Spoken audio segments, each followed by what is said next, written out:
The water came in slow at first.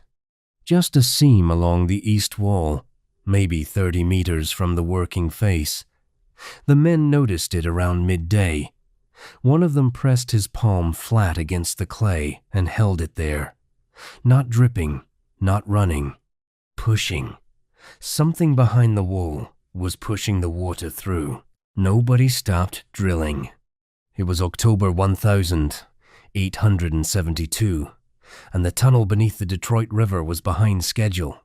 The heading crew had been working through saturated ground for 3 weeks. The foreman knew the formation was soft in this section. The geological surveys had mentioned it. The pressure gauges had been reading high for days.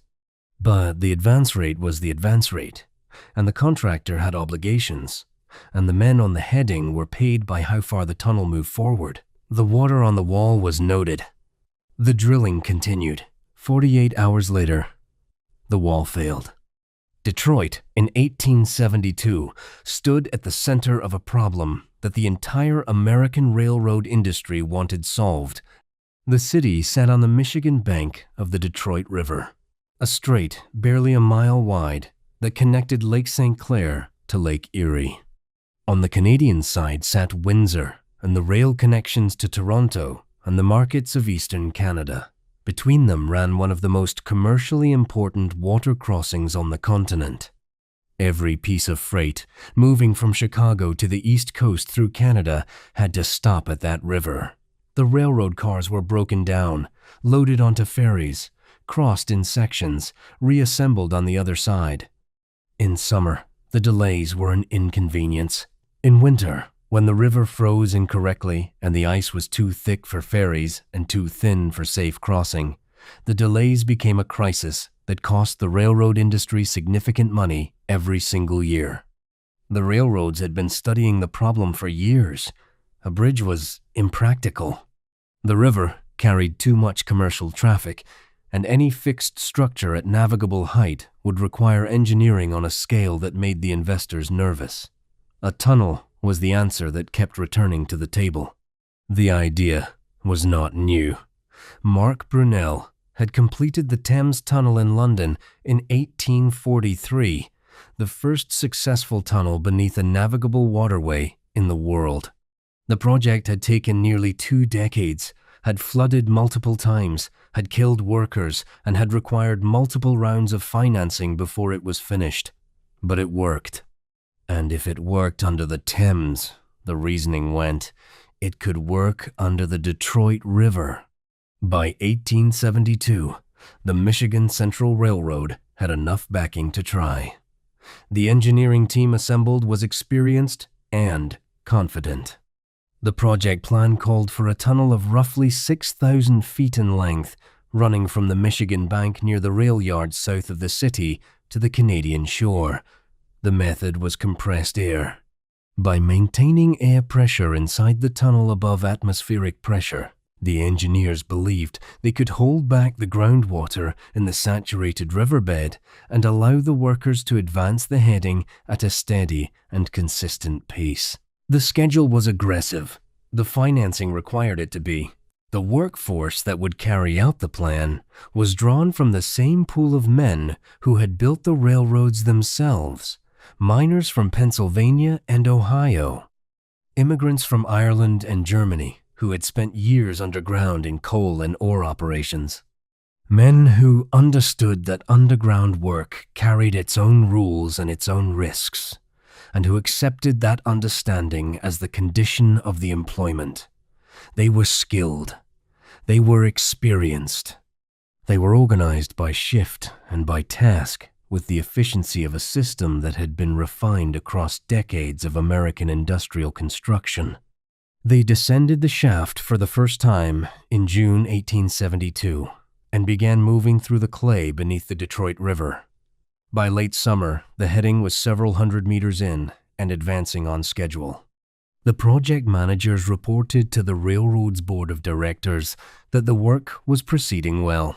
The geologists had flagged a concern. The engineers had noted it. The heading was on pace. That was the state of the project when August arrived and the ground began to speak. The geological survey had been completed in the spring of 1872. Core samples from the riverbed had come back with useful information and one significant concern. The clay beneath most of the planned bore was dense and relatively stable, exactly what a compressed air tunnel needed. But in the section closest to the Michigan bank, roughly between the 200-meter and 400-meter marks from the shaft, the formation changed character. The surveyor's report, dated April 1872, described the subsurface material in that zone as silty clay with elevated moisture content and lower cohesive strength than the surrounding formation. The language was technical, but the meaning was plain. That section of riverbed was softer, wetter, and more vulnerable to pressure than anything else along the planned route. The report recommended reduced advance rates in that zone and additional geological assessment before the heading entered it. The recommendation was logged. The construction contract was signed in May. Work began in June, and the heading entered the identified risk zone in late September, on schedule, at standard pace, without the additional assessment the surveyor had recommended. Nobody had been dishonest. Nobody had hidden the report. It was in the project file, initialed, dated, and filed. The schedule had been built before the surveyor filed his concerns. Changing the schedule would have required renegotiating the construction contract and explaining to the investors why a geological note in a preliminary survey had caused a delay of weeks. That conversation did not happen. The first indication that something was wrong inside the tunnel came on the 23rd of August. A ventilation engineer doing a routine check on the compressed air system in the eastern section of the tunnel noticed something in the pressure readings that did not match the equipment output. The air being pumped into the heading was registering correctly at the source, but by the time it reached the working face, the pressure had dropped by a margin the engineer could not account for through normal system loss. Air was escaping, not through the equipment, through the formation itself. In a compressed air tunnel, when air escapes through the surrounding ground, it means the formation is permeable. In a section of tunnel beneath a river, a permeable formation is not a maintenance issue. It is a structural warning. It means the ground is not sealing the pressurized environment from the water above and around it. It means the barrier between the crew and the river is thinner than the design assumed. The engineer wrote up his observation carefully. He noted the pressure drop, noted that the location corresponded with the zone identified in the April geological survey, and recommended that the heading advance rate be reduced pending a geological review. The report went to the project office on a Friday afternoon in late August. On Monday morning, the crew returned to the working face and drilled 6 meters further into the identified zone. By the third week of September, the foreman on the overnight shift had noticed something he could not explain in engineering terms, but understood in the way that experienced underground workers understand the ground beneath them. The clay at the working face was changing. Not dramatically, not in a way that would appear in a standard progress report, but the color was darker than it had been 2 weeks before. The material came off the heading differently, more cohesive and plastic, sticking to the tools in a way that meant it was saturated deeper than before, and the sound in the tunnel was different. The walls carried a kind of muffled pressure that workers who have spent years underground learn to recognize without being able to name it, a sense of weight that is not normal weight, a sense that something beyond the wall is building towards something. The foreman noted in his shift log that the formation appeared to be increasingly saturated and that he recommended a review before advancing further. He handed the log to the day shift supervisor. The day shift supervisor initialed it and placed it in the project file. 3 days later, the heading had advanced another 4 meters. A consulting engineer based in New York, a man who had studied the early attempts at underwater tunneling on the Hudson River and had reviewed published geological data on major American river crossings, had been following the Detroit project through the engineering press. In late September, He wrote a letter to the project office. The letter was direct. He had reviewed the published survey data for the Detroit River crossing. The zone the heading was currently entering matched, in his analysis, the formation type associated with a particular failure mode in tunnel work, a sudden loss of the seal between the compressed air environment and the surrounding saturated ground. He called it a blowout risk. He recommended that the project adopt pressurized caisson methods before advancing further into the identified zone. The letter arrived at the project office on a Tuesday. That Friday, the heading was 3 meters deeper. 3 documented warnings. 3 separate sources. 3 different technical framings of the same underlying problem. The geological surveyor in April had said the ground was wrong for the planned method. The ventilation engineer in August had said the compressed air seal was already failing. The overnight foreman in September had said the formation was behaving in a way that called for a stop. The New York consultant had put the risk in the bluntest engineering language available. Not one of these warnings produced a change in the advance rate. In 1872, there was no standard engineering protocol for how a warning of this type was supposed to move through a project organization and what authority it carried when it arrived. There were no binding regulations for underwater tunnel construction in American law. There was no professional licensing body that could issue a stop work notice. The engineering norms of the era were built around the assumption that a qualified engineer on site had the judgment to evaluate risks and the authority to manage them within the framework of the project schedule. What the system could not account for was the gap between a warning being received and a warning being powerful enough to override a schedule that had been signed and bonded and promised to investors. That gap was the size of a tunnel heading. On the morning of the blowout, the first shift descended the shaft at 5 in the morning. 23 men on the heading, 6 on support and transport in the tunnel behind them. The compressed air was running. The lighting was in place along the tunnel walls. Oil lamps set at intervals that left the working face in reasonable visibility. The ground that morning looked different from the previous week. The clay at the face was darker and wetter. The material that came off the tools had more water in it than any of the men had seen in this tunnel at any point in the previous months of the project.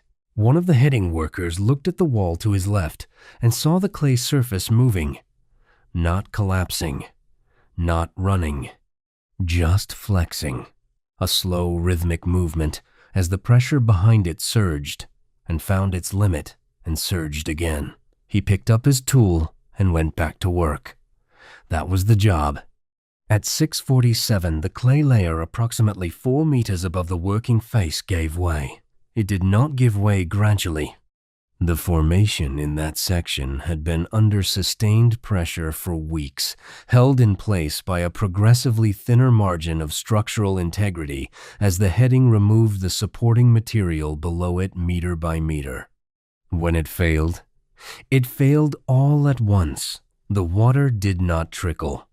It came through as a column, carrying clay and sediment with it, filling the working face faster than the compressed air system could respond. The pressure differential that had been holding the groundwater at bay for the entire duration of the project was reversed in seconds. The men at the face had a few seconds to move. The compressed air in the tunnel, losing its battle against the incoming water on the heading end and the open atmosphere at the shaft on the other, began behaving in the way compressed air behaves when its containment fails catastrophically. The pressure wave moved through the tunnel faster than any man could run in the dark with wet boots on a wooden plank walkway. Several workers made it to the shaft. Several were caught between the rising water and the pressure wave. The workers on support duty behind the heading heard the sound before they understood what it was. A deep concussive force that traveled through the tunnel walls and through the ground itself, and then the roar of water moving through confined space. By the time the surface crew understood what was happening, the lower section of the tunnel was filling fast. The recovery took hours. Several men did not come back up the shaft. The investigation began within the week. Engineers from the Michigan Central Railroad and from outside firms brought in at the railroad's request examined the project files, the geological surveys, the pressure logs, the shift foreman's reports, and the letter from the New York consultant. The conclusion required no detective work and no speculation. The geological zone the heading had entered had been correctly identified in the April survey as a high-risk formation. The pressure anomaly in August had correctly indicated that the compressed air seal was failing in that zone. The overnight foreman's September logs had correctly described a formation that was deteriorating ahead of the heading. The letter from New York had identified the risk in plain terms and named the correct mitigation. The heading had advanced through all of it. The investigation report did not characterize the project engineers as reckless in the language of the era. What it described was a structural absence.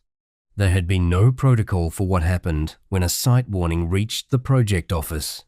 No procedure for how a geological concern moved from a field engineer's notes to a binding instruction at the heading. No regulatory framework that gave any of those warnings the force of a stop order. The engineers had received the information. The warnings had been filed and read. The system had not been built to translate documented concern into authorized action. That was not a failure of individuals. It was a failure of a framework that did not yet exist. The report was read by engineering professionals across the country. It was referenced in the professional press.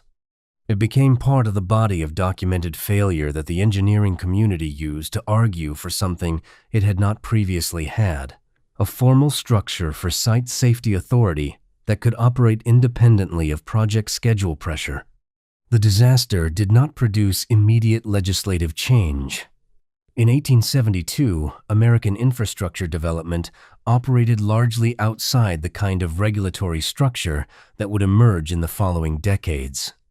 The engineering professions were organizing but had not yet developed the standard-setting authority they would later hold. The federal government's involvement in construction site safety was minimal.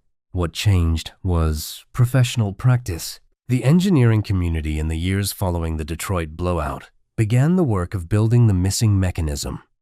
Engineering journals published detailed analyses of the disaster alongside analyses of tunnel failures at other projects across the same era. The pattern was consistent across multiple sites. Warnings received, filed, not acted upon, followed by failure. The Detroit disaster was one of the clearest examples because the documentation trail was unusually complete. Within engineering circles, the Detroit case became a teaching example not because it was the largest disaster of its kind, but because it was one of the most legible. Every step of the failure chain was on paper. The April survey, the August pressure anomaly, the September foreman logs, the New York letter, the continued advance, the October blowout. The sequence was clear enough that it could not be attributed to bad luck or to individual error. It was the product of a system that had no mechanism to stop itself when the ground said, stop. That legibility made it useful. Engineers writing about tunnel safety in the late 1870s and 1880s cited the Detroit case specifically, not to assign blame, but to describe the structural gap that the disaster had made visible. The language that emerged from those discussions about the relationship between site-level observation and project-level decision authority, about the conditions under which a geological concern should override a construction schedule, became part of the foundation on which later safety standards were built. The pressurized caisson method, which the New York consultant had recommended in his letter to the Detroit project office, began to receive serious and systematic attention in the years after 1872. The method had been used successfully in bridge pier construction, most notably in the construction of the Brooklyn Bridge foundations in the early 1870s. Its application to tunnel work was being studied by engineers on both sides of the Atlantic. In a pressurized caisson, the working chamber moves with the boring operation, sealed and pressure controlled. The pressure inside the chamber can be precisely matched to the conditions in the ground ahead of the heading. The advance rate is determined by what the formation can tolerate, measured continuously, not by what the project schedule demands. It was slower. It was more expensive. It required more disciplined management and more continuous geological monitoring throughout the operation. It prevented the kind of catastrophic blowout that had killed workers under the Detroit River. The Hudson River Tunnel project drew directly on the lessons of the Detroit disaster and others like it. The effort to bore beneath the Hudson connecting New Jersey to Manhattan went through multiple phases across several decades. Early attempts in the 1870s using methods similar to those used at Detroit encountered similar problems. The project that eventually succeeded, completed in the early 1900s, used pressurized working methods that had been refined through years of professional debate, technical study, and hard lessons from projects that had failed. Engineers on the Hudson project knew the Detroit story. The geological assessment protocols they used, the compressed air management procedures, the advance rate controls tied to continuous formation monitoring, all of it reflected a body of professional knowledge that had been built in part from understanding precisely what had gone wrong under the Detroit River. Those tunnels carried millions of passengers in the decades that followed their completion. They remain in use today. The St. Clair River Tunnel, completed in 1891 to connect Port Huron in Michigan to Sarnia in Ontario, was built using the improved caisson methods developed in part from the Detroit disaster. It was the first successful underwater railroad tunnel in the Americas. Workers who built it used protocols that did not exist in 1872. They came home. Somewhere in the project files archived in Lansing, there is a shift log entry from the second week of September, 1872. The handwriting belongs to a heading foreman whose name has not been prominent enough in the historical record to survive into the standard histories of the project. The entry notes that the formation at the working face is showing signs of increased saturation and recommends a geological review before advancing. Below the entry is an initial from the day shift supervisor who received it. Below that, nothing. The foreman who wrote that entry went back underground the next morning. He went back the day after that. He was doing his job within the only framework available to him, which was the job itself, the advance, the pace, the heading moving forward, because that was what the tunnel required, and no one with the authority to say otherwise had said otherwise. He was not passive. He wrote the concern down. He put it in the official record. He did the thing that the system allowed him to do. What the system did not allow him to do was issue a stop order to the heading crew on the basis of his own observation. That authority belonged to people who were not underground. People whose information about the formation came from reports and gauges and logs, not from standing at the face in the dark and watching the clay breathe. That is the human center of the Detroit River disaster. Not malice, not indifference, in a simple personal sense. A system that had not yet built the architecture to convert a warning into a stop.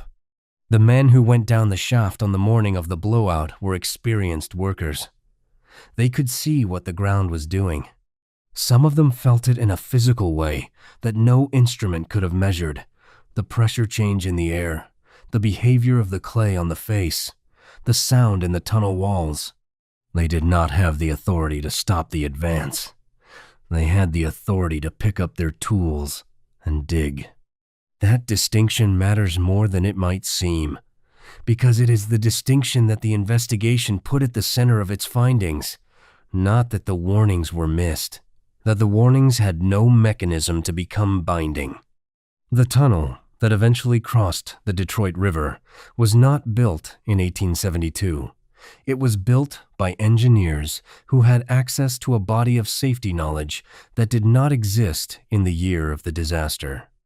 Knowledge that was assembled, in part, from careful study of what went wrong under the river on that October morning. The methods that made the successful tunnel possible did not emerge from theory alone. They emerged from failure. From projects that went wrong in ways specific enough, documented enough, and serious enough that the engineering community could not look away from them. Detroit was one of those projects. The workers who died under the river in 1872 do not appear prominently in the historical record. Their names are largely absent from the standard accounts.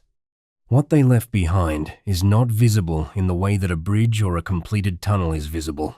It is embedded in the protocols and the standards and the professional practices that made later tunnel projects survivable. That is a particular kind of legacy. It is not the kind anyone chooses. But it is real, and it is present every time a worker descends into a compressed air tunnel under a waterway and comes back up safely. The Detroit River is not a dramatic piece of geography. It is a functional waterway, a strait, a passage between lakes, useful and unremarkable to look at from the shore. In 1872, it was crowded with commercial traffic and lined with industrial operations. Beneath it, in October of that year, the ground was telling the engineers something they already knew and did not have a mechanism to act on. That gap, the space between knowing and stopping, is not unique to 1872. The architecture of warning, the question of what it takes to turn documented concern into authorized action, is a question that infrastructure and industrial systems have been answering and re-answering for 150 years. The systems built now are better than the ones that existed in 1872. The regulatory frameworks, the engineering standards, the professional licensing structures, the site safety protocols, the geological monitoring requirements that must be satisfied before a heading can advance into a flagged zone, all of these represent generations of accumulated work to close the gap between warning and response. They are not perfect. The gap is never entirely closed, but it is smaller than it was. The engineers who built the Detroit Tunnel in 1872 were not failures. They were professionals working within the limits of what their era had built. The engineers who came after them built something better. They built it because the Detroit disaster and others like it made the need for something better undeniable. That is how engineering safety actually advances, not through foresight alone, through the careful, methodical documentation of what went wrong and the determined work to make sure it cannot go wrong the same way again. The men who did that work after 1872 were largely anonymous too. They wrote the protocols and the standards and the guidelines. They argued in professional meetings for procedures that cost money and time. They built the invisible infrastructure of caution that makes visible infrastructure survivable. 3 warnings filed, a formation that moved, a system that learned. The question the history leaves open is not whether the warnings were real. They were. The question is what it takes for a documented warning to have the power to stop something that has its own momentum. That question did not end in 1872. It is still being worked on. The men who asked it first paid the highest price for the asking.